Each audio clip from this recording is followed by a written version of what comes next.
Hey, what's up guys? It's time to go over some more character balance changes coming in the next patch. Today we're going to go over Necalli.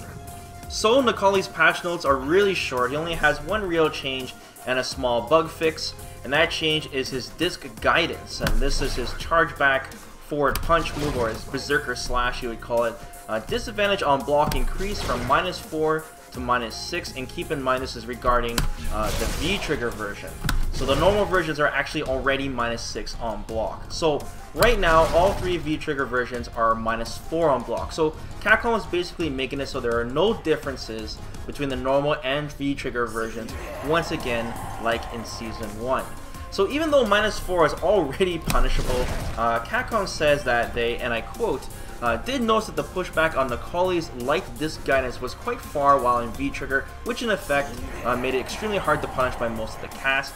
As this attack leads to great positioning and continued offense for Necalli with minimal risk, the disadvantage on block has increased to more evenly balance the risk versus reward. It's kind of strange they mentioned the light version only in the description, but either way it should fix all three V-Trigger versions. The slower medium normals that start up in 5 or 6 frames can now be used not only to consistently punish Necalli, but because they reach further, but also deal more damage as well to him. So just a very slight nerf to Necalli. Now I should also mention this in this video, that there are no DP changes to Necalli, so he was not affected by the universal uppercut changes because he already got most of them in Season 2. However, there's a very slight difference I should explain. The light version is 1 to 3 throw invincible, so it's the same as the other characters right now. You use it to beat throws. However, the medium version will still not be invincible to jumping attacks. It's just low invincible. It's for low attacks. So you don't want to use this as an anti-air, is what I'm saying. Even though the other characters, their medium versions, you do want to use them. And as for the hard version, it's offering 3 to 8 invincible to both strikes and projectiles, very similar to what the other characters got. It's still his main anti-air.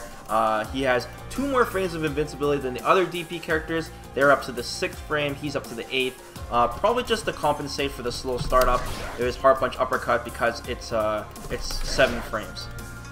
And finally, we have the small bug fix on Necalli's hard punch Raging Light. That's his uppercut. Did not have a counter hitbox on startup.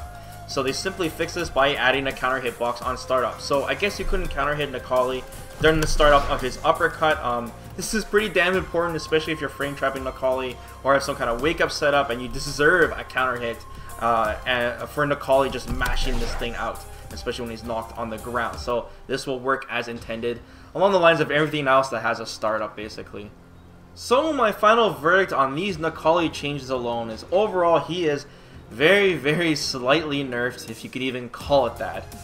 They made his V-trigger disc guidance less abusable, which helps some characters that try to zone him out and build space.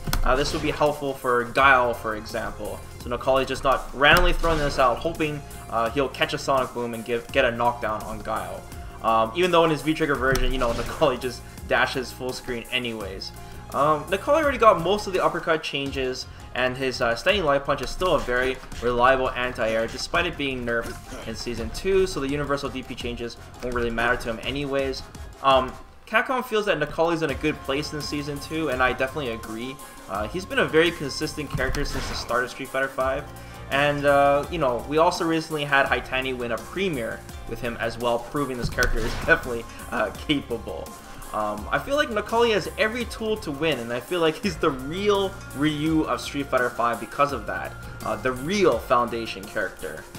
In fact, I think he has more than every tool to win if you include the command grab and the insane comeback factor. He should be on the front cover with his arms crossed on the game, not Ryu. So that's a wrap, guys. Thanks for taking the time to watch this video. Hopefully you found it informative. Yeah, Necalli's patch notes were pretty short. You know, Necalli is a strong character that I feel like other strong characters take the spotlight more than him. You don't see too many people talk about Necalli, mostly as someone like Balrog or something, or Cammy.